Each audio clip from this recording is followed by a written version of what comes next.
오늘은 부르심에 합당한 삶이라는 제목으로 은혜를 나누겠습니다. 하나님은 우리를 거룩하고 흠이 없게 하려고 우리를 부르셨습니다. 죄와 허물로 인하여 흠이 있고 또 하나님 앞에 설 수 없는 우리를 독생자 예수 그리스도를 이 땅에 보내주셔서 십자가의 사랑으로, 십자가에서 흘리신 그 보혈의 피로 우리의 죄를 사하시고 하나님 앞에 거룩하고 흠이 없도록 의로운 자라 칭하시고 우리를 하나님의 자녀로 삼아 주셨습니다. 이제 우리는 이 땅에 살아가고 있지만 하늘에 속한 자가 돼서 이제 하나님의 백성으로 살아가기 때문에 이제 하나님의 백성으로 합당한 삶을 살아가야 됩니다. 예수 믿기 전에는 내가 원하는 대로 내가 계획하고 살아갔지만 이제 하나님의 백성이 되면은 하나님의 뜻에, 부르신 분의 뜻에 따라 살아가도록 우리를 부르신 것입니다. 왜 그래야 되느냐 따질 수가 없어요. 군인이 어떤 국가에서 부름을 받아 군에 가면은 자기 사생활을 하지 않고 이제 부름 받은 자들이 모여서 생활하는 것처럼 이제 저와 여러분들이 이 공동체 안에서 천국 백성으로 한 가족을 이루면서 이제 부르심에 합당한 삶을 이 땅에서 살아가야 되는 것입니다. 1절 볼까요? 시작. 그러므로 주 안에서 갇힌 내가 너희를 권하노니 너희가 부르심을 받은 일에 합당하게 행하여. 전에는 부름받은 자의 삶을 살지 못했습니다. 왜냐하면 이미 죄와 허물로 영적인 죽음이 왔기 때문에 육신의 생각으로 살아갈 수밖에 없어요. 근데 육신의 생각은 뭐죠? 사망이라고 했죠. 영의 생각이 생명과 평안이기 때문에 하나님이 이렇게 살아라 저렇게 살아라 아무리 말씀하셔도 예수 믿지 않는 사람은 불가능한 것입니다. 죽어있는 자가 영의 생각할 수도 없고 영의 말씀을 받을 수가 없어요. 그러나 저와 여러분들은 이제 영의 양식을 먹죠. 하나님의 말씀을 듣잖아요. 말씀을 먹기 때문에 그 무엇을 먹느냐에 따라 그것으로 살아가는 거잖아요. 우리가 비타민 먹으면 그 비타민 영양을 통해서 우리 몸이 사는 것처럼 하나님 말씀으로 살아가기 때문에 이제는 가능하다. 이제 영의 생각이 육신의 생각과 싸울 수는 있어요. 아직 육체가 있기 때문에.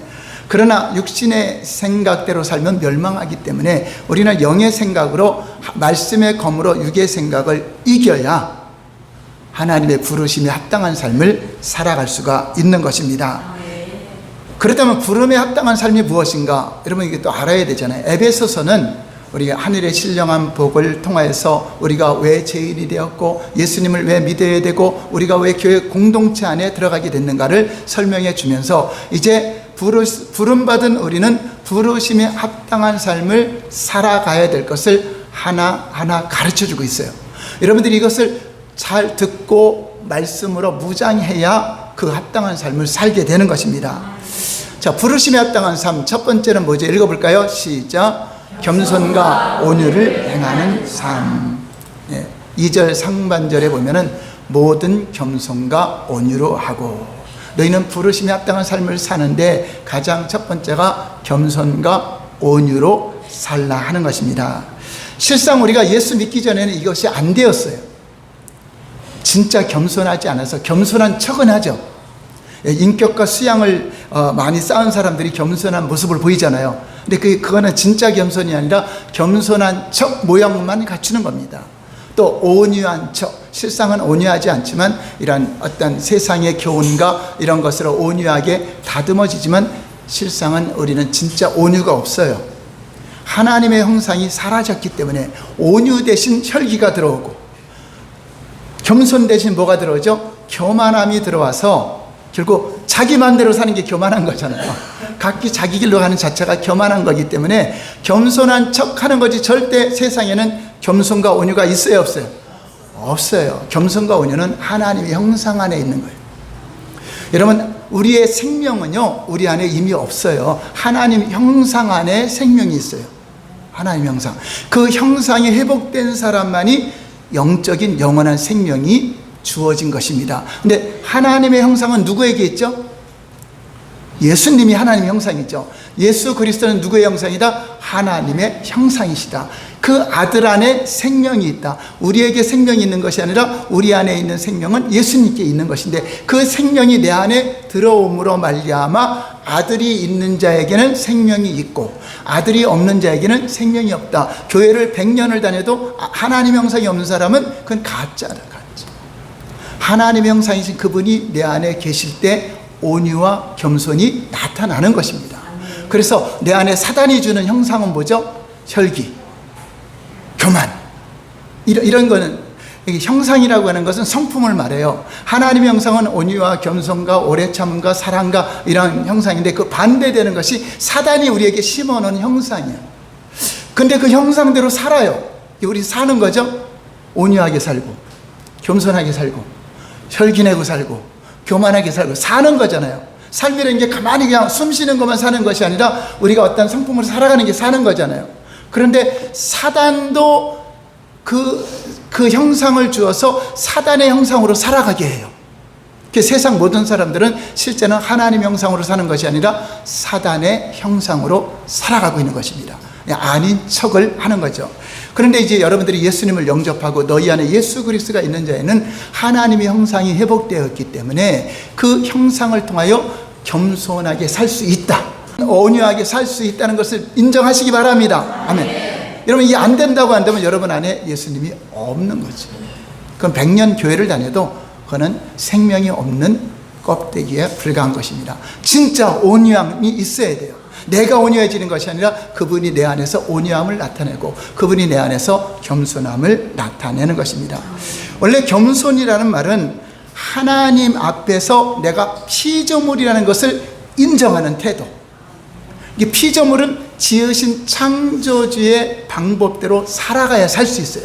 물고기는 물에서 살아야 살 수 있고 짐승들은 산에서 살아야 살 수 있는 것처럼 우리 사람은 하나님 입으로 나오는 말씀으로 사는 존재이기 때문에 우리가 하나님의 피조물이다. 그래서 하나님이 나를 지으신 분이기 때문에 하나님 뜻대로 사는 것을 인정하는 사람들이 겸손한 자예요. 근데 언제 겸손하지 못하게 되죠? 내가 하나님의 피조물임을 망각하고 살아가는 거. 세상 사람들은 하나님이 자기를 지었다고 생각 안 하죠. 그렇죠? 그러니까 하나님이 우리를 지으시고 창조주라는 걸 인정한다면 하나님께로 오겠죠.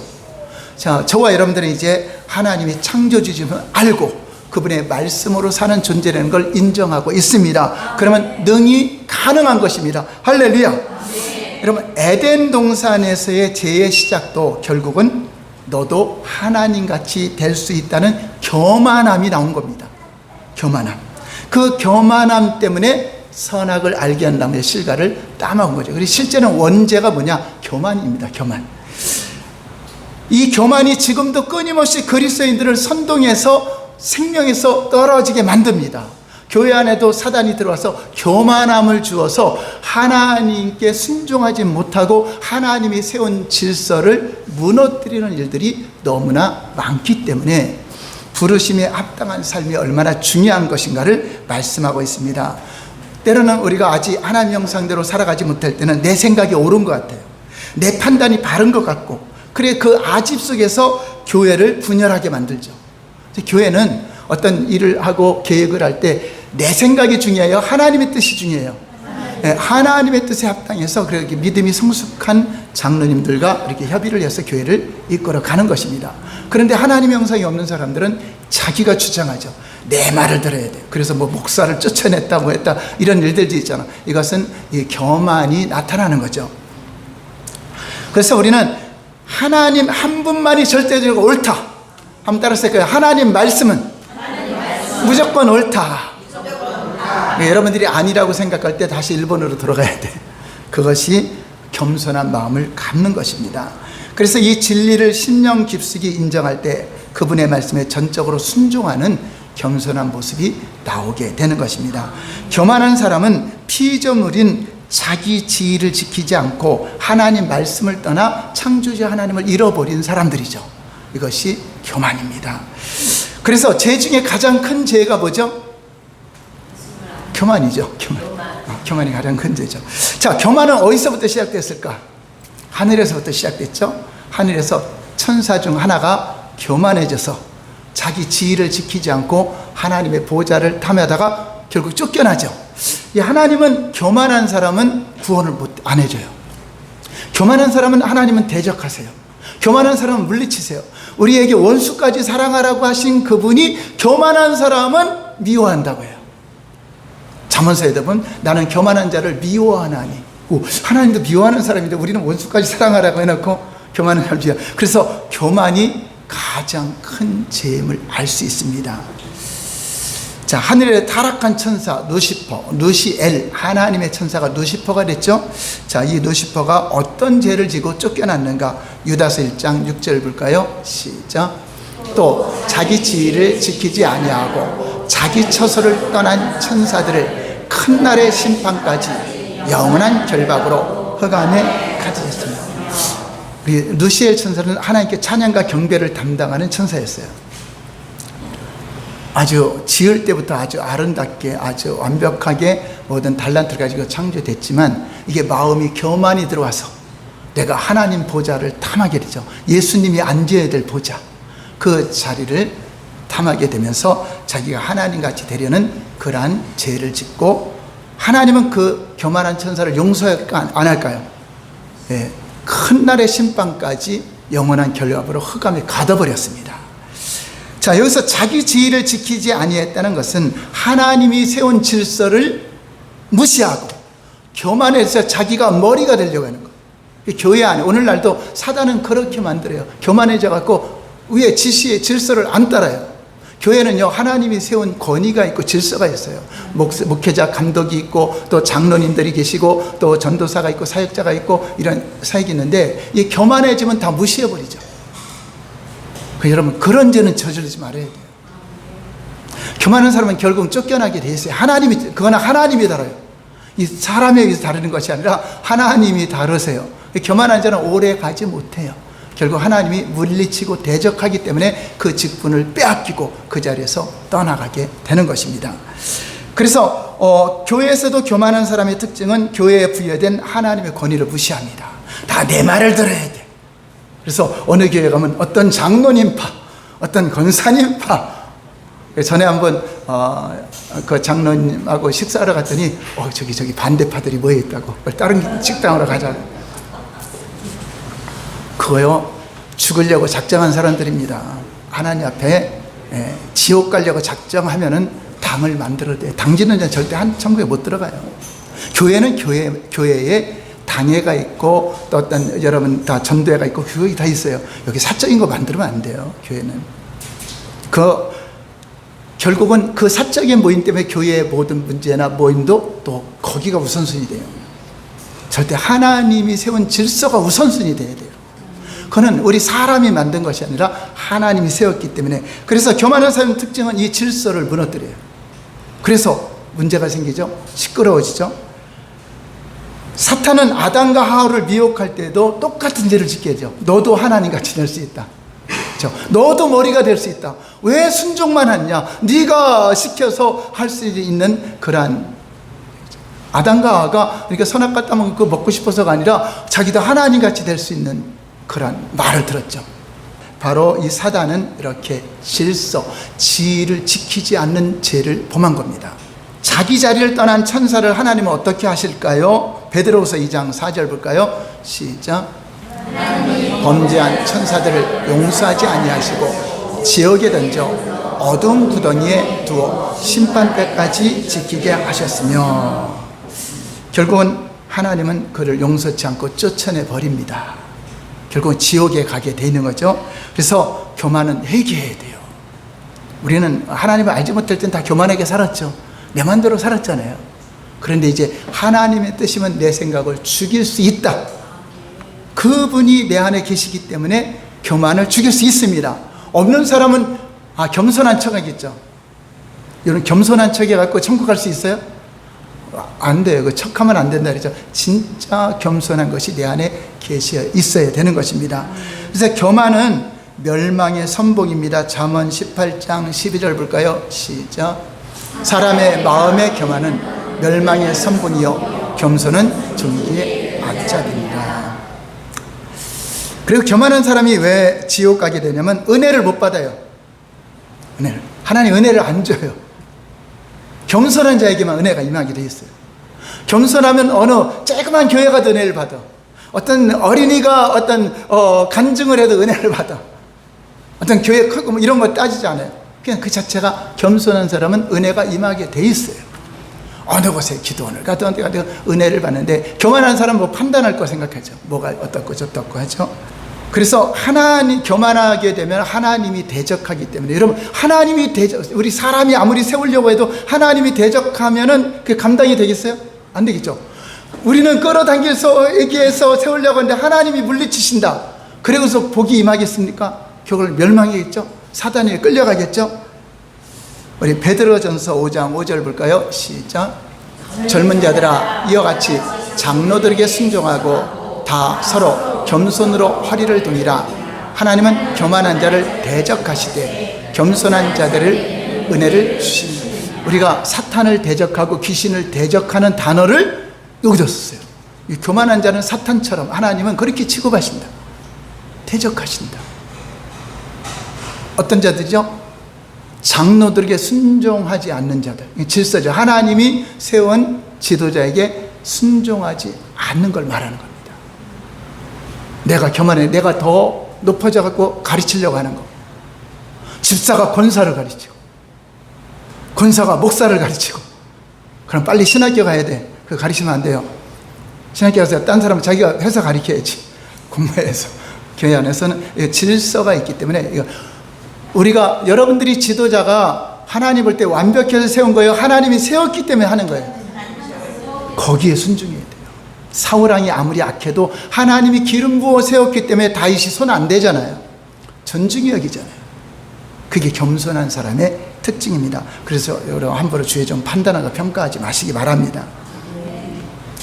결국은 교회 안에서 마음이 견하려면 사탄의 미혹을 받아서 자기가 대단한 사람인 척 자랑하다가 결국은 천사처럼 직분을 잃어버리게 되고 사명의 자리에서 쫓겨나게 되는 것입니다. 여러분, 교회에서 사명이 주어지는 게 복입니까? 아무것도 안 하는 게 복입니까? 사명을 주어져서 감당이 복이죠. 여러분들에게 어떤 사명이 주면 아멘 해야 돼, 못해야 해야 돼? 그럼 말로는 그러면서 진짜 맡겨주려면 나 이래서 못하고 저래서 못한다. 그럼 안 맞잖아요. 기도할 때 주여 나와 내 가정이 내 자녀들이 하나님께 쓰임받고 존귀하게 쓰임받기를 원하는 기도해놓고 무엇인가 자녀를 쓰려면 못했는데, 사람들이 없는 게 아니잖아요. 다 있는데도 고부해요. 이런 사명이 없는 거는요, 실제 여러분 살아있으나 죽은 자와 같은 겁니다. 여러분들에게 지극히 작은 거 하나라도, 지극히 작은 거 하나라도 겸손하게 그 사명에 목숨을 걸게 되면은 하나님은 더 큰 거를 맡기시고 계속적으로 한 달란트에 충성하면 더 많은 걸 주시고, 그러나 충성하지 않으면 그 있던 달란트 어떻게 하죠? 뺏어가서 더 겸손한 자에게, 온유한 자에게 더 주는 겁니다.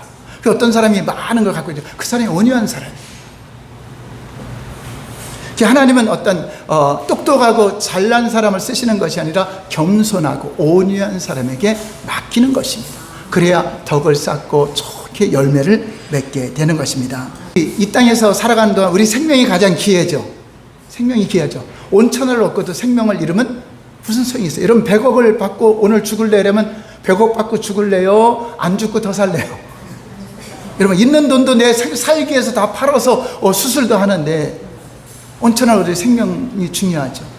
그래서 옛말에 속담에도 죽은 정승보다 산 개가 낫다. 무슨 말이죠? 아무리 권력자라도 죽으면 아무 소용없다는 거죠. 자, 이렇게 우리 목숨은 소중해요. 자, 그런데 이 생명보다 더 귀한 것이 있어요. 우리 그리스도인들에게 생명보다 더 귀한 것이 무엇일까? 사도 바울은 생명보다 귀한 것을 가르쳐주고 있습니다. 사도행전 20장 24절 볼까요? 시작. 내가 달려갈 길과 주 예수께 받은 사명 곧 하나님의 은혜의 복음을 증언한 일을 마치려 하면은 나의 생명조차 조금도 귀한 것으로 여기지 아니하노라. 자기에게 주신 사명이 내 생명보다 귀하다. 사도 바울님, 지금 예루살렘에 가면 성령께서 가르치는 결박되어서 잡히게 됩니다. 가지 마세요 하고 막았습니다. 그러나 나는 하나님이 내게 주신 사명은 예루살렘에 가는 것이다. 거기 가서 로마로 가야 되는 것이 내 사명이기 때문에 내가 죽는 거 그거 두렵지 않다. 오히려 사명의 자리에 있는 것이 하나님의 보호를 받는 것이다. 어떤 사람이 아프리카 선교 가야 되는데 그 사람 죽을 수도 있어요. 그래서 이곳에서 부목사라고 우리 큰교회 목사님이 우리 교회 부목사로 있으라니까 아닙니다. 저는 거기가 더 안전합니다. 하나님이 저한테 가라고 했기 때문에. 여기 있으면 더 불안한 것입니다. 하나님의 뜻이 아니잖아요. 요나가 사역할 곳은 니느웨지 다시스가 아니잖아요. 다시스로 가면 편안할 것 같고 잠잤는데 어떻게 하죠? 얼마 못 가서 풍랑이 오죠. 여러분들이 하나님이 주신 사명의 자리에 있는 것이 축복입니다. 그것이 가장 안전한 것입니다. 그래서 생명보다 사명이 더 귀하냐면 사명 때문에 이 땅에 태어난 거기 때문에. 그런 생명이라는 그 한문 자체가 명령이라는 뜻도 있습니다. 목숨, 명도, 명령이라는 뜻이 있어요. 그러니까 명령에 순종하기 위해서 난 사람들, 태어난 사람들. 그러니까 지으신 창조주 하나님의 사명 때문에 우리가 이 땅에 태어난 것입니다. 한번 따라서 할까요? 나는 이 땅에 하나님의 사명을 띠고 이 땅에 태어났다. 민족 중흥의 역사적 사명을 띠고 태어난 것이 아니라 하나님이 사명 때문에 이 땅에 태어났다. 근데 사명이 없으면 살아있으나 마나잖아요. 여러분이 하나님이 주신 사명 나 거부하고 좀 편하게 살죠. 너무 힘들어서 나 사명 못하겠습니다 하면 그게 편안한 삶이 될까요? 그건 죽음이죠. 한번 따라서 할게요. 사명이 있으면 죽지 않는다. 여호수아 갈렙에게 너희는 가나안 땅을 주었다. 그 사명을 받았어요. 근데 다 죽었어요. 못 간다고 하는 사람은. 근데 85세가 되고 살았어. 왜냐? 내게 말씀하시기를 이 산지를 준다고 했다. 그 사명 때문에 산 겁니다. 사명을 감당하잖아요. 여러분들 사명을 감당하는 것이 여러분이 건강해야 될 이유가 되고 살아있어야 될 이유가 됩니다. 그래서 아프신 분이 어떤 사람은 하나님 내게 주신 사명이면 그걸 감당하기 위해서 하나님 건강을 주시옵소서. 여러분 이 세상에서 잘 먹고 잘 살라고 여러분 건강하고 돈 많이 주는 게 아닙니다. 사명 감당하기 위해서 공급하는 것입니다. 여러분 나이언 일병 구하기 영화 보신 적 있나요? 맞죠. 참 감동적이죠. 네. 세 아들이 있었는데 전쟁 중에 세 아들이 다 군대 갔어요. 근데 둘이 전사했어요. 그 엄마가 그 전사자 통지를 받을 때 얼마나 가슴이 철렁해요. 세 아들이 다 가서 국가를 위해서 전쟁에 나갔는데 그 라이언 일병 한 사람만 살아있는데 어디서 전쟁터에 있는지 알 수가 없어요. 그래서 그 군대 상관이 대통령에게 편지를 보내서 이 아들까지 만약에 죽게 되면 그 어머니에게 우리 조국이 할 말이 없습니다. 그래서 그 아들만큼은 살려서 엄마 품으로 돌려보내는 것이 우리 국가가 해야 될 일입니다 하고 딱 보냈더니 거기서 명령이 내려왔어. 그럼 라이언 일병을 구하라. 그래서 한 중대가 선택이 되었고 중대대원과 소대원들이 이름이 되었고 전쟁터마다 가서 라이언 일병이 어딨나 소식 듣고 찾아가죠. 치열한 전투 속에 다 죽어야 다. 뭐 때문에? 사명 때문에. 나 죽을까봐 안 가요. 안 돼, 이거 사명은. 라이언 일병 구하는 게 더 중요한 거지 내가 죽고 사는 게 중요하지 않아요. 전 중대원들이 다 죽어요. 마지막에 중대장도 죽으면서 라이언 일병을 만나서 기대시켜요. 자기 때문에 얼마나 많은 사람이 희생됐어요. 한 사람 구하기 위해서. 사명이니까 그 사람들이 한 거죠. 자, 그랬더니 그 영화 마지막 장면에 그 자기를 위해서 사명 때문에 죽은 자들이 모여 국립묘지에 안장되는데 거기 가서 노인이 돼갖고 백발 노인이 돼갖고 거수경례하면서 끝나죠. 그래서 뭐라 그러죠? 당신들의 죽음에 헛되지 않는 삶을 살았습니다. 자, 막 살았을까? 잘 살았을까? 나를 위해서 얼마나 많은 사람이 희생했어요. 그분들의 삶을 대신해서 얼마나 바르게 잘 살았어요. 그럼 여러분들 살리기 위해서 누가 죽었어요? 그 100명 죽은 거하고 비교가 돼요? 하나님의 아들이신 그분이 여러분들을 위해서 죽으셨어요. 그리고 여러분 사명을 위해서 얼마나 귀하게 여기고 여러분 잘 살아야 돼? 막 살아야 돼? 얼마나 잘 살아야 됩니까? 나를 위해서 하나님이 이 땅에 오셔서 여러분을 위해서 얼마나 존귀한 신분이 우리를 위해서 죽기까지 사랑하셨을까? 그럼 우리의 삶의 자세가 어때야 되냐? 우리도 사명을 위해서. 우리 예수님은 이 땅에 사명 때문에 오셨죠? 육체로 오신 자체가 뭐죠? 내가 죽어야 우리를 구원할 수 있으니까 그 길을 걸어가죠. 그래도 부끄러움을 개의치 않고, 부끄러워했어요? 개의치 않았어요? 내가 죽어서 우리 사랑하는 자녀들이 살아난다면, 우리 권사님이 살아난다면, 나는 이게 부끄럽다는 거 완전히 벗겨놓은 겁니다. 이게 영화에는 좀 여기라도 가려놨지만 부끄러움을 주는 겁니다. 수치를 주는 거죠. 하나님은 자신의 명예를, 그것도 제 누명을 쓰고 죽는 거잖아요. 그런데 우리를 너무나 사랑하기 때문에 수침을 뱉어도, 수치를 당해도 나는 그 사명 때문에 왔다 하고 우리를 사랑해서 기꺼이 죽기까지 순종했다 하는 것입니다. 그래서 여러분에게 지금 작은 사명 하나 주어진 거 있습니까? 세상에 있는 큰 사명보다 더 크게 여겨야 돼요. 이런 대통령이 어떤 명령을 해도 여러분 온 가족이 경사났다고 하죠. 우리는 하나님이 지시해서 여러분 직분을 주신 것이고 사명을 주신 것이라면 제가 이렇게 작은 것 하나라도 이 세상에 큰 것보다도 더 크게 여겨야 돼요. 저도 전에 주일학교 교사할 때, 또 차량 운행할 때 거기에 생명 걸어서 막 아파갖고 막 토해는데도 내가 안 가면은 이 아이들이 올 수 없는 주일학교 아이들 제가 운행하면서 그렇게 했더니 하나님 계속적으로 더 맡기고 하면서 여기까지 오게 됐는데, 그래 한 분에게 이 사명을 가르치셨어요. 하나님의 사명은, 하나님이 주일학교 보조교사라 할지라도 차량 운행할 때 그래 제가 보조를 시켰어요. 아이들 태우고 오는 거를.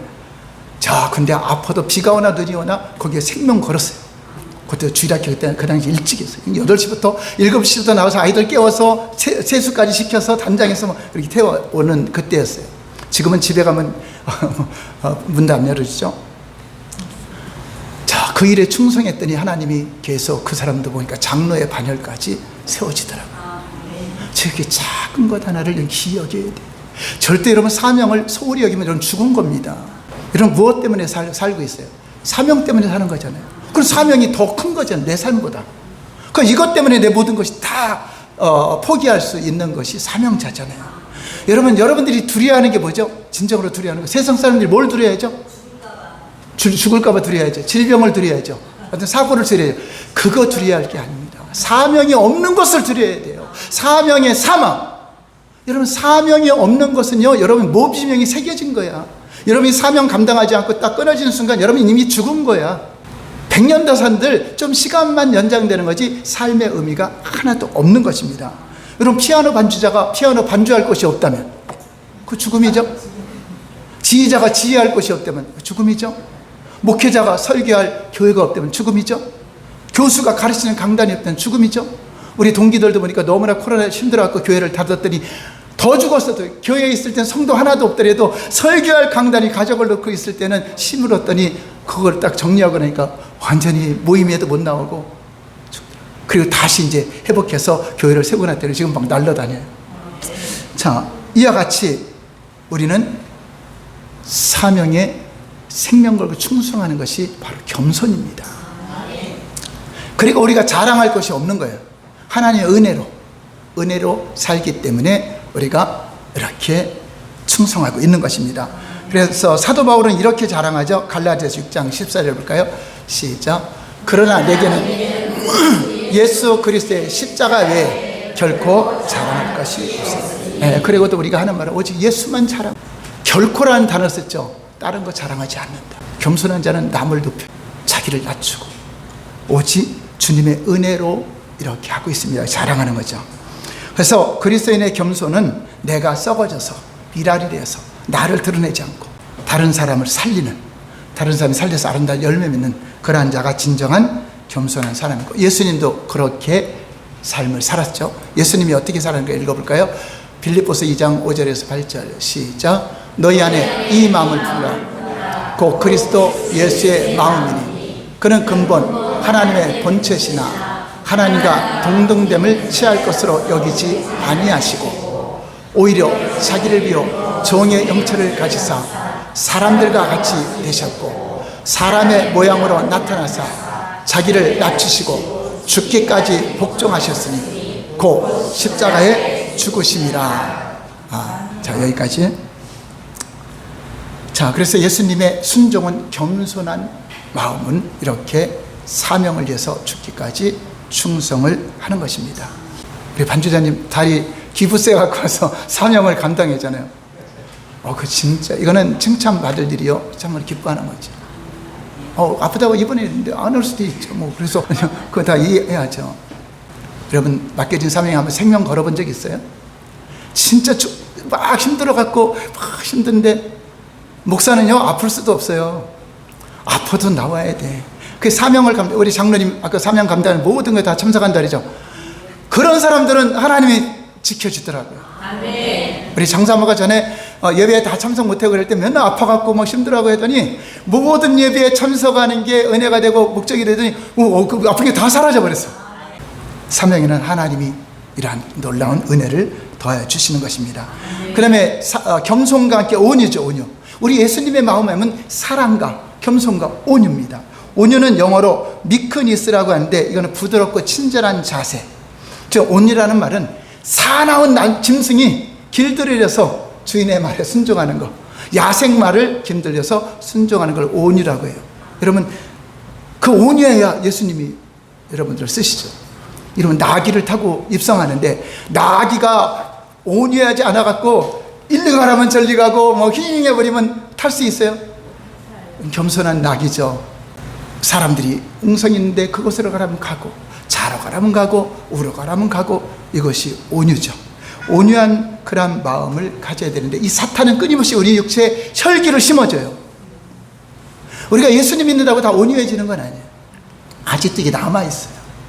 근데 싸우지 않아서 그래. 전쟁을 하셔야 돼. 내가 혈기가 이겨야 돼요? 온유가 이겨야 돼? 여러분 말씀을 이렇게 들으면 말씀의 검으로 혈기를 찔러서 5초를 참게 되고 참다 보면은 이 혈기가 한 번, 두 번 참아지면 그 다음에 안 나와. 죽었어. 그래서 여러분 진짜 온유해지면은요 노력 안 해도 돼. 언제 내가 화를 냈는가 제가 한번 따져봐도 5년인가 10년인가 할 정도로 여러분 생각을 가져야 돼요. 실제로 제가 화난 기억이 없어. 제가 목회를 하면서부터도 화냈던 기억이 없는 것 같아요. 여러분 그게 노력으로 돼야 당연한 거예요. 그래 처음에는 안 됐죠. 저도 뭐 장사하고 싸우기도 하고 그렇게 하는데 하나님 말씀으로 묻장하고 하는데 이게 돼요. 그러니까 놀라는 거죠. 여러분들이 온유가 안 된다면 여러분은 예수가 없는 거예요. 싸워야 돼요. 이겨야 돼요. 싸운 선에서 선이 나오고 싸운 악에서 악이 나오는 것처럼 혈기를 계속 하면 혈기가 그냥 자동으로 나와요. 근데 온유를 쌓고 싸우면 뭐가 나올까? 너 아무리 약을 열어. 실제로 여러분 저한테 누가 아무리 욕을 하고 막 해도 전혀 반응을 안 해. 제가 깜짝 놀랐어. 그러십니까? 그러세요. 진짜 온유한 사람은 그게 안 돼요. 근데 온유한 척하는 사람은 되죠. 겸손한 척하는 되죠. 그러니까 진짜 겸손하면 무엇을 시켜도 그냥 겸손한 거야. 꾸밀 필요도 없어요. 여러분 그것으로 여러분 무장하셔야 돼. 여러분의 사단이 여러분 안에 들어와 있어. 이 마음속에. 그냥 그거 죽여야 돼. 모르다 말씀의 검. 말씀의 검으로 우리 안에 있는 거 다 죽여야 돼. 교만도 죽이고 혈기도 죽이고. 그럼 죽다 보면 이제 들어올 틈이 없는 거죠. 결국 그리스도 안에서 온유란 말씀과 기도와 찬송과 이런 훈련을 통해서 영적 전쟁을 통해서 잘 다듬어진 상태를 가져야 귀하게 쓰임 받을 수 있는 것입니다. 이거 노력 안 하면은요, 여러분 그 욕하는 목사님들 있죠. 그게 그냥 나와야 쌓아놓으니까 나올까? 싸워서 나오는 거예요. 그럼 저분 말하는 거 보면 그 안에 뭐를 쌓고 있는 걸 아는 거예요. 격동하는 거 쌓아놓으면 뭐가 나올까? 격동하는 말이 나오죠. 사랑하라는 말을 쌓아놓으면 사랑하라는 말이 나와요. 용서하는 말. 그래서 어떤 말을 들으면 저분은 뭐를 쌓고 사는가, 무엇을 먹고 사는가를 아는 거예요. 그 여러분 삶을 보면은 한 주간 동안 뭘 먹었는가가 그대로 반영이 되는 것입니다. 여러분 스데반 집사가 돌에 맞아 죽으면서도 화내요. 그냥 저들을 용서해 달라고 기도해요. 그게 온유의 극치죠. 우리 예수님도 온유하게 자기를 죽이는 자들을 용서해 준 것처럼 우리는 실상은 우리가 여러분들 순교를 당해도 그 사람을 축복해 주고 죽어야 돼요. 그게 예수 믿는 사람이에요. 누가 우리를 악하게 하고 너희를 죽이려 할 때 너희는 오히려 축복해 주고 하나님의 거룩함을 잃지 마라. 여기 임마누엘 정신의 그 있어요. 한번 읽어보세요. 하나님이 함께하는 사람은 어떤 사람인가? 12가지인가 이렇게 있어요. 거기에 오면 너희를 죽이고 욕하려 할 때 오히려 그를 축복해 주고, 그리고 우리 순교를 당하는 거죠. 마태복음 11장 29절 볼까요? 시작. 나는 마음이 온유하고 겸손하니 나의 멍에를 메고 내게 배우라. 그러면 너희 마음이 쉼을 받으리라. 그러니까 예수님의 온유, 그러니까 결국은 뭐죠? 하나님의 형상이 회복된 자만이 부르심이 합당한 삶을 살 수 있다. 하나님의 형상 예수님, 그 안에 생명이 있죠. 그런 사람에게 생명이 있는 것이고, 이거 여러분 다스리지 않으면 여러분 갖고 있던 달란트도 빼앗겨서 진짜 온유한 사람에게, 온유한 사람이 땅을 기업으로 왔잖아요. 많은 걸 받잖아요. 여러분, 호랑이야 사자가 많아요? 토끼들이 더 많아요? 온유한 자가 다 땅을 차지하고 있죠. 사나운 저기는 다 죽어져요. 자, 마지막으로 사랑 가운데 서로 용납하는 삶. 그래서 사랑은 기본이죠. 사랑 안에 겸손이 있고 온유가 있죠. 사랑의 용납이라는 건 뭐죠? 있는 그대로를 받아들이라는 거죠. 하나님이 받았으니 내가 나한테 맞추려고 하지 말고 그 새 가족이 오든 그 사람 있는 그대로를 받아주고 그 변화는 하나님이 하시는 거죠. 말씀으로 양육받고 하나님이 하시는 거기 때문에 내가 저 사람 평가하고 판단해서 거부하지 말라. 또 이런 사람 있죠. 어떤 사람은 지위가 높은 사람이 교회에 왔더니 여기 지위 낮은 사람이 있네. 그래 저들하고는 안 사겨. 저들하고는 가까이 난 공동체도 안 해. 그러니까 예수님과 한 몸이 안 된 겁니다. 오히려 장군이라 할지라도 교회에 쫄병이 있다 해도 그를 섬겨줄 수 있는 사람, 우리 안내 서주고 발도 닦아주고 구두 닦아주고 이렇게 하는 사람이 진짜 겸손과 온유를 가진 것입니다. 자기를 낮추는 거 쉽진 않아요. 그런데 그것이 되는 것이 그리스도입니다. 그래서 더 섬기고 더 낮아질 수 있는 게 그리스도인만이 가능한 것입니다. 세상 사람은 다 섬김을 받으려고 하죠.